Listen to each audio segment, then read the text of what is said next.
correcto, pero en realidad era absurdo, porque en los fragmentos de suelo que recobramos no había señales de explosión.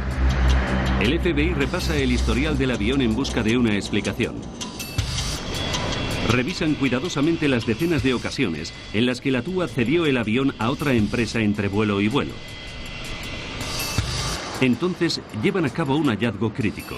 Justo un mes antes del accidente, la policía de San Luis contrató el avión para entrenar a sus perros policía.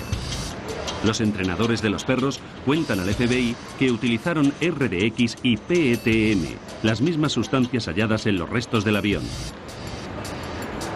Y también declaran que uno de los contenedores estaba roto y pudieron filtrarse algunas partículas de explosivo. Los restos de bombas son reales, pero no causaron la explosión. La investigación criminal se estanca.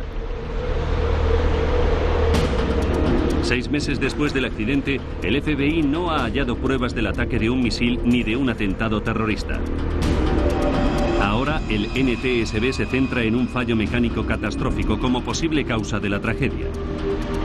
En un hangar de Calverton, en Nueva York, Gene Waldy y su equipo comienzan a reconstruir el 747 partiendo de casi 1 millón de fragmentos. Tardan 3 meses en completar la sección central.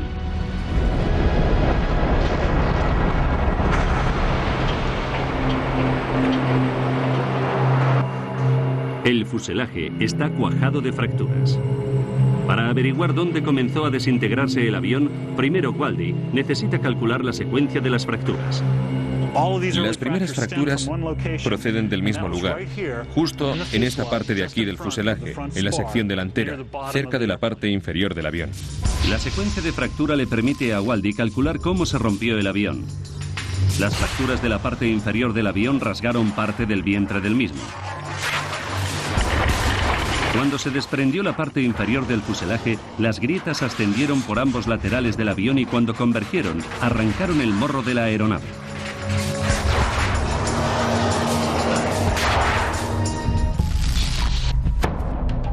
Ahora Waldy tiene que averiguar qué causó esas fracturas iniciales.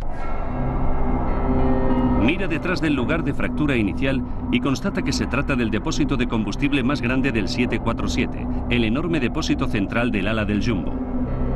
Es tan grande como un garaje de 2 plazas. Unos paneles de aluminio que actúan como vigas dividen el espacio en compartimentos. Waldy comienza la búsqueda de pruebas. Dentro del depósito encuentra algo inquietante. Una serie de abolladuras en la sección frontal del tanque.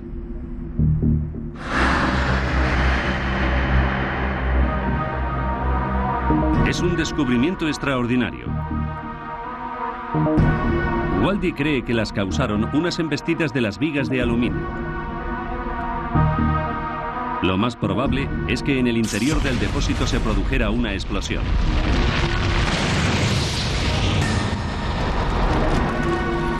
Los daños causados por el impacto de las vigas afectaron a las protecciones y provocaron la ruptura de la sección frontal del depósito. A partir de allí, se siguió destrozando todo el avión.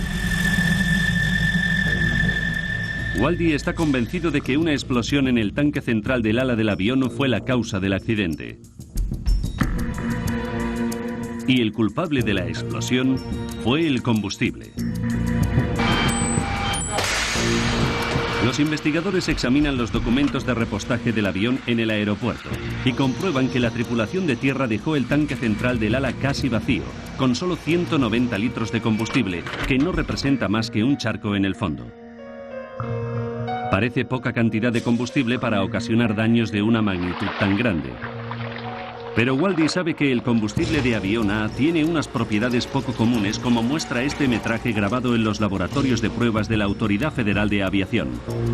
En su estado líquido, el combustible de avión A no es altamente inflamable, pero cuando se encierra en un tanque y se calienta, se vaporiza y entra en ignición con facilidad.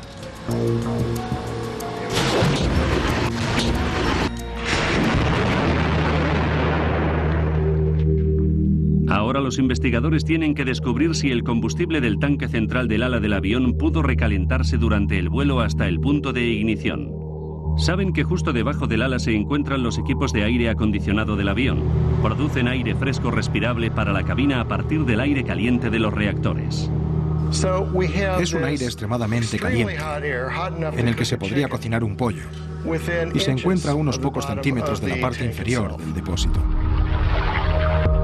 Los investigadores calculan que la temperatura de ignición del combustible del tanque central del ala sería increíblemente baja, solo 35,8 grados. ¿Podría ser que los aparatos de aire acondicionado calentasen el combustible hasta ese punto crítico? Para averiguarlo, los científicos del NTSB y de la Autoridad Federal de Aviación llevan a cabo un experimento audaz que reproduce el vuelo TUA-800.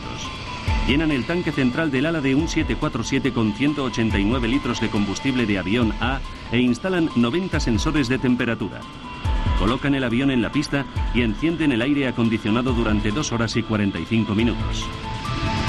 Entonces, el 747 despega y sigue la misma ruta de ascenso que el vuelo 800.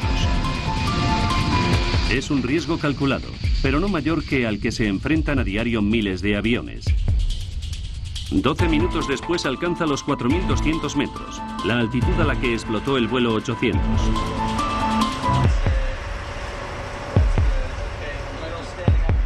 Los investigadores examinan las lecturas de los sensores de temperatura y lo que descubren les estremece. La temperatura del depósito central del ala es de 53 grados, 17 grados por encima del punto de combustión del combustible.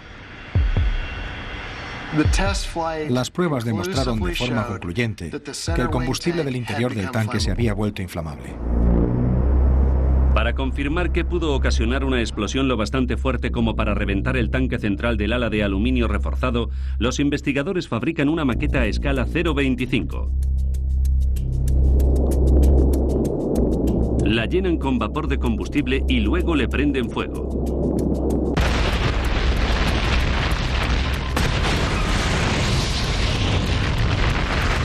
La fuerza de la explosión es más que suficiente para reventar el tanque.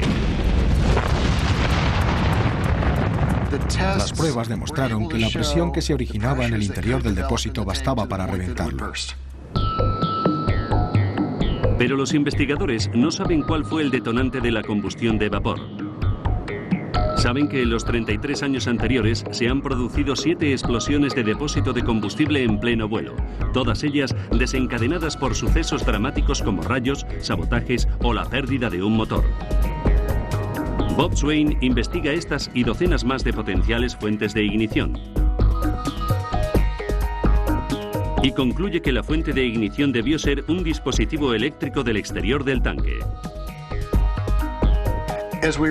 Según fuimos descartando posibles fuentes de ignición, nos acercamos cada vez más al cableado eléctrico del sistema de indicación de cantidad del combustible. Los cables van de la cabina del piloto a los sensores de combustible que hay dentro del tanque central del ala. La trayectoria de los cables hacia la terminal cruza cerca de la parte de arriba del depósito, como puede apreciarse. Swain examina la terminal y comprueba que tiene los bordes peligrosamente afilados. Eran lo suficientemente afilados y duros como para cortar el aislante de los cables. Swain sospecha que en el tanque de combustible podía haber cables expuestos de forma peligrosa. Pero persiste un problema.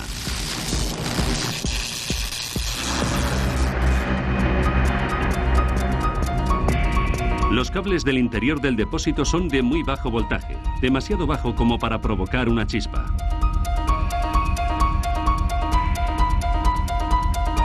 Swain sigue los cables desde el interior del depósito hasta el exterior del mismo, donde se unen a unos cables de alto voltaje para las luces de la cabina y otros sistemas de la aeronave, que recorren en manojos todo el vientre del avión de 25 años. Entonces examina de cerca los cables supervivientes del Jumbo estrellado y los compara con los cables de otros 747 de edad similar y efectúa un hallazgo espeluznante. Nos quedamos impresionados por el estado de los cables que examinamos. Swain encuentra restos de vertido de líquidos y recortes afilados de metal entre los manojos de cables. También encuentra cables despellejados, cables reparados con cinta aislante y algunos cables sin el aislamiento apropiado.